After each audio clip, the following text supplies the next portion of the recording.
नमस्कार दोस्तों, आपका स्वागत है हमारे YouTube चैनल पर।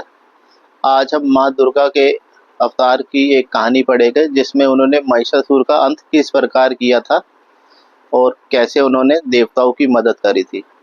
और साथ ही साथ यदि आप चाहते हैं कि हम इसी प्रकार की नई नई कहानियाँ आपको समय समय पर सुनाते रहे तो आप हमारे चैनल को सब्सक्राइब करिए और साथ ही साथ कमेंट सेक्शन में लिखकर बताइए कि आप कौन सी कहानी के बारे में जानना चाहते हैं, जिससे हम उस पर एक नई वीडियो बना सके। तो कहानी शुरू करते हैं। माँ दुर्गा। बहुत समय पहले की बात है। महिषासुर नामक एक क्रूर और निर्दयी असुर था। उसने कई लड़ाइयाँ लड़ी और फिर धरती पर राजा बन गया। वह अत्यंत प्रसन्न था, पर अब वह स्वर्ग पर भी शासन करना चाहता था। महिषासुर जानता था कि यदि उसने स्वर्ग जीत लिया तो सभी देवी देवता पर उसका शासन हो जाएगा और वह अपनी मनमानी कर पाएगा। महिषासुर की इच्छा का पता लगते ही स्वर्ग के राजा इंद्र देव चिंतित हो उठे, क्योंकि उन्हें महिषासुर के अत्यंत क्रूर स्वभाव के बारे में पता था। इंद्रदेव ने महिषासुर की ओर दोस्ती का हाथ बढ़ाते हुए कहा, वह पृथ्वी पर शासन करते रहे और मैं स्वर्ग लोक पर शासन करता रहूंगा। इस प्रकार दोनों मिलकर पूरे संसार पे राज्य करेंगे। पर महिषासुर ने इनकी कोई भी बात नहीं मानी। इसके कारण देवताओं के साथ महिषासुर का युद्ध छिड़ गया। कई दिनों तक युद्ध चला और अंत में सभी देवता हार गए। महिषासुर स्वर्ग पर शासन करने लगा। अब उसने सभी को परेशान करना शुरू कर दिया। सभी देवी देवता और सभी मुनि शिवजी जी से सहायता मांगने उनके यहाँ चले गए।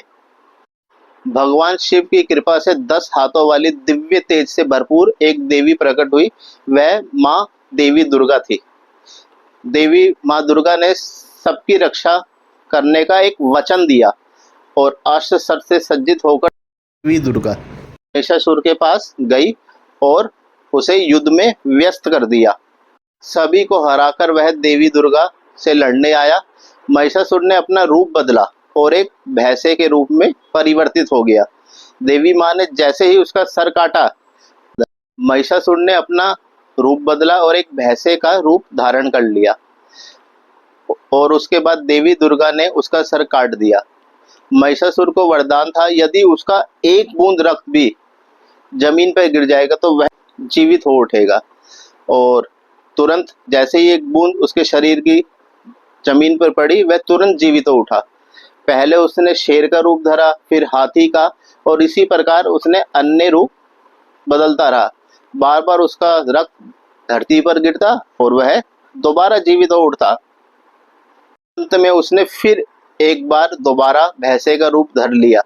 इस बार देवी दुर्गा ने उसका सर काटा तो हाथ में पकड़े हुए अपने कटोरे को उसके गले के नीचे रखते हुए उसका सारा रक्त एकत्रित कर लिया और धरती पर उस खून को नहीं गिरने दिया। और इस प्रकार महिषासुर का अंत हो गया। और इसके बाद सभी देवी देवताओं तथा लोगों ने देवी माँ दुर्गा का आभार प्रकट किया।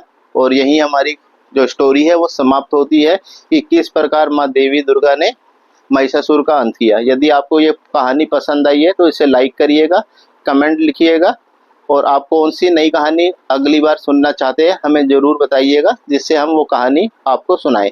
Thank you.